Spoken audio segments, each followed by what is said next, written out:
Hello friends, आज की ताज़ा खबर में आप सबों की स्वागत है। झारखंड की तमाम छोटी बड़ी खबरें आपको इस वीडियो में देखने को मिलेगी। मुख्यमंत्री ने शहीदों को दी श्रद्धांजलि। सीएम हेमंत सोरेन ने कहा, नक्सलियों के इस घिनौनी हरकत का मुंहतोड़ जवाब दिया जाएगा।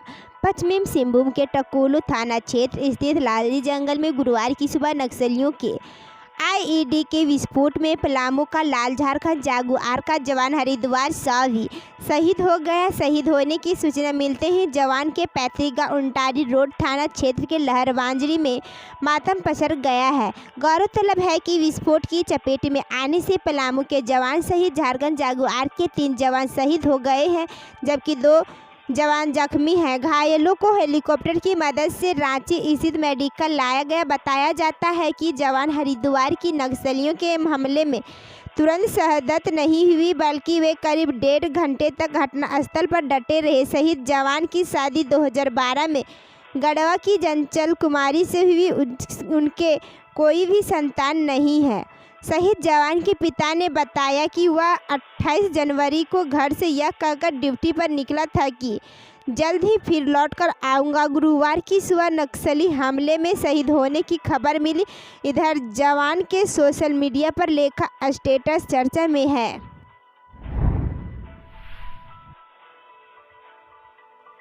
खौफ के खिलाफ जंग जारी। 60 डिग्री एलंग में ब्लास्ट हुआ डायरेक्ट कनेक्शन बम। जवानों को लेने नदी में उतरे हेलीकॉप्टर। जिले के अलग अलग इलाकों में अब तक माओवादियों ने कई बड़ी घटनाओं को अंजाम देकर पुलिस को काफ़ी नुकसान पहुंचाया है, लेकिन ये पहला मौका है जब टकोलो थाना इलाके में झरझरा इलाके में माओवादियों ने जोरदार उपस्थिति दर्ज कराते हुए डायरेक्ट कनेक्शन बम लगाकर झारखंड जागुआर के 3 जवानों को शहीद कर दिया। वहीं 2 जवान घायल है। घटना के बाद घायल 2 जवानों को लेने के लिए 1 घंटे के अंदर रांची से एयरफोर्स के 2 हेलीकॉप्टर पहुंचे। धड़ाकेदार हेलीपैड पर धूल गुबार के कारण नहीं उतर पाए। अंततः एक पायलट ने ब्रह्मणी नदी के बीच एक टीले पर हेलीकॉप्टर को उतारा गया, जिसके बाद घायल जवानों को रांची ले जाया गया। इधर 3 शहीद हुए जवानों को पहाड़ी से उतारने के बाद चक्रधरपुर ले जाया गया। सुबह 8 बजे हुए बम विस्फोट से पूरा इलाका दहला उठा। बजट से अवैध खनन व तस्करी पर विपक्ष ने लाया कार्यस्थगन प्रस्ताव। स्पीकर ने खारिज किया। कहा, चलते सत्र में इन पर होगी चर्चा। विधानसभा में गुरुवार को विपक्ष की ओर से अवैध खनन और तस्करी पर चर्चा कराने को लेकर 4 कार्यस्थगन प्रस्ताव लाया गया। स्पीकर रविन्द्रनाथ महतो ने इसे नामंजूर कर दिया। कहा कि चलते सत्र में इन सारी बातों पर चर्चा होनी है, इसलिए कार्य स्थगन स्वीकार नहीं किया जा सकता। इसके बाद विपक्ष के विधायक वेल में आकर नारेबाजी करने लगे, शोर मचाते रहे। भोजन अवकाश के बाद बजट पर वाद विवाद के दौरान भी विपक्षी सदस्यों ने इस मामले को उठाया। झारखंड विधानसभा के बजट सत्र में लगातार 5वें दिन भी विपक्ष का गतिरोध जारी रहा। गुरुवार को स्पीकर की पहली पाली में सदन में आते ही सबसे पहले माले विधायक ने हजारीबाग में पुलिस द्वारा राजेश मिश्रा नामक आरटीआई कार्यकर्ता की गिरफ्तारी का मामला उठाया। इसके बाद भाजपा के विधायकों ने स्पीकर से अपील की कि पहले कार्यस्थगन के मामले को पढ़ा जाए। हाईकोर्ट के 2 बड़े फैसले। एजी के आपत्ति हटाने पर हाईकोर्ट नाराज। कहा, 3 करोड़ के टी-शर्ट टॉफी बांटने की करा सकते हैं सीबीआई जांच।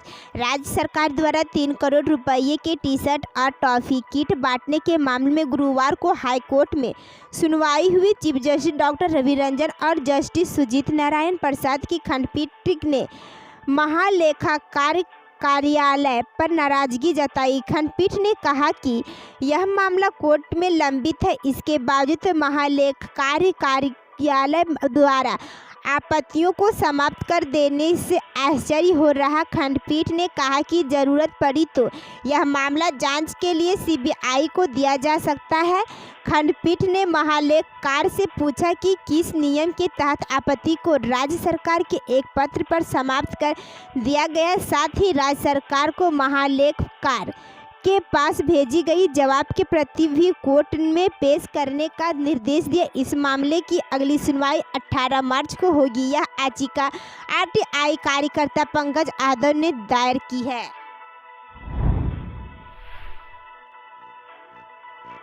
कोरोना से जंग, आज से रिम्स सदर सहित 4 सरकारी व 24 निजी अस्पतालों में लगेगी वैक्सीन। रांची में शुक्रवार से रिम्स सदर सहित 4 सरकारी अस्पताल और 24 निजी अस्पतालों में कोविड वैक्सीनेशन की सुविधा मिलेगी। जिला प्रशासन ने गुरुवार को वैक्सीनेशन सेंटरों की सूची जारी कर दी गई है। यहाँ 60 वर्ष से अधिक के सभी लोग और गंभीर बीमारी से पीड़ित 45 से 59 आयु वर्ग के लोगों का वैक्सीनेशन लगेगी। हालांकि टीकाकरण के लिए रजिस्टर्ड डॉक्टर का सर्टिफिकेट देना जरूरी है। सरकारी अस्पतालों में टीका निःशुल्क लगेगा, जबकि प्राइवेट हॉस्पिटल में वैक्सीनेशन के लिए 250 रुपये देने होंगे। सीएम से मिली पूर्व शिक्षा मंत्री व मजदूरों की पत्नियां। मुख्यमंत्री ने दुबई में फंसे घाघरा के 2 श्रमिकों को वापस लाने का दिया भरोसा। घाघरा के 2 मजदूरों डुको ग्राम निवासी अजय उरा और नावाडी बाटोली ग्राम निवासी सुनील भगत के दुबई में फंसे होने से व उनके सड़कों में भटकने की खबर 24 फरवरी व 3 मार्च को दैनिक भास्कर में प्रमुखता से प्रकाशित होने के बाद सिसाई की पूर्व विधायक सह पूर्व शिक्षा मंत्री गीता श्री उरांव ने राज्य के मुख्यमंत्री हेमंत सोरेन से मिलकर पूरे मामले से अवगत कराते हुए कार्रवाई की मांग की। बेहतर शिक्षा में रांची 7वें व धनबाद 12वें स्थान पर। सतत विकास में धनबाद रांची से बेहतर, लेकिन सुरक्षा व्यवस्था और अच्छे जीवन स्तर में सबसे खराब। केंद्र सरकार ने गुरुवार को ईज ऑफ लिविंग के लिहाज से शहरों की रैंकिंग जारी की। 10 लाख से ज़्यादा आबादी वाले शहरों में बेंगलुरु और पुणे रहने के लिए सबसे बेहतर शहर माने जाएंगे, जबकि क्वालिटी ऑफ लाइफ के तहत गुणवत्तापूर्ण शिक्षा और मनोरंजन में रांची को देश भर में 7वां स्थान मिला है।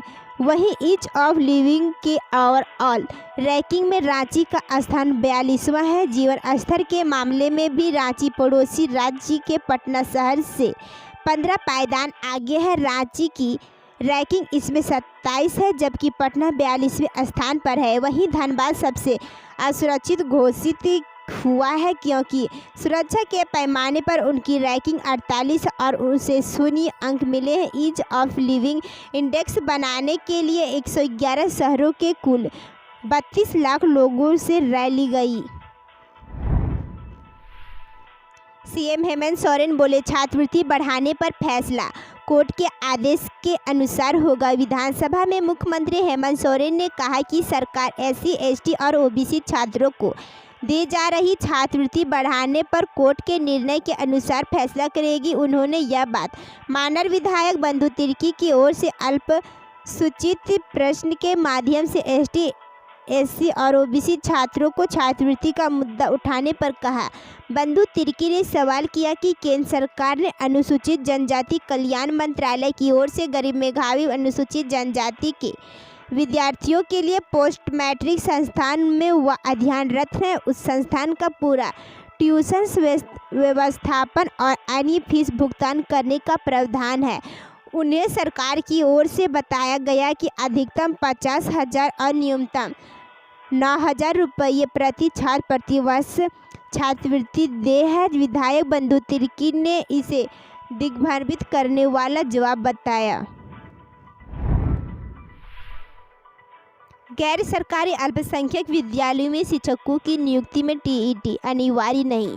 राज्य के गैर सरकारी सहायता प्राप्त अल्पसंख्यक प्रारंभिक विद्यालयों में शिक्षकों की नियुक्ति के लिए शिक्षक पात्रता परीक्षा पास करना अनिवार्य नहीं होगा। इन स्कूलों में आरक्षण का प्रावधान कभी भी लागू नहीं रहा, जबकि सहायता प्राप्त प्रारंभिक विद्यालयों में आरक्षण के प्रावधान लागू रहेंगे। स्कूली शिक्षा और साक्षरता विभाग ने इसे इसलिए संकल्प जारी किया है कि गैर सरकारी सहायता प्राप्त अल्पसंख्यक प्रारंभिक विद्यालयों में मिडिल स्कूलों में 3 सहायक शिक्षा भाषण, गणित, विज्ञान और सामाजिक विज्ञान के पदों पर नियुक्त अभ्यर्थियों के वेतन को उनकी शैक्षणिक योग्यता बीएड के आधार पर कर दी जाएगी, लेकिन वेतनमान इंटरमीडिएट प्रतिष्ठित कर ही रहेगा।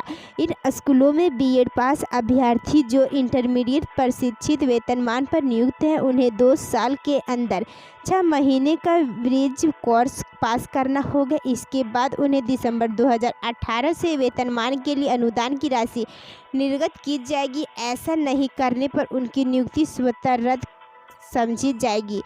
महाअधिवक्ता की राय के बाद सरकार ने यह निर्णय लिया है। वीडियो में बस इतना ही। वीडियो को देखने के लिए धन्यवाद।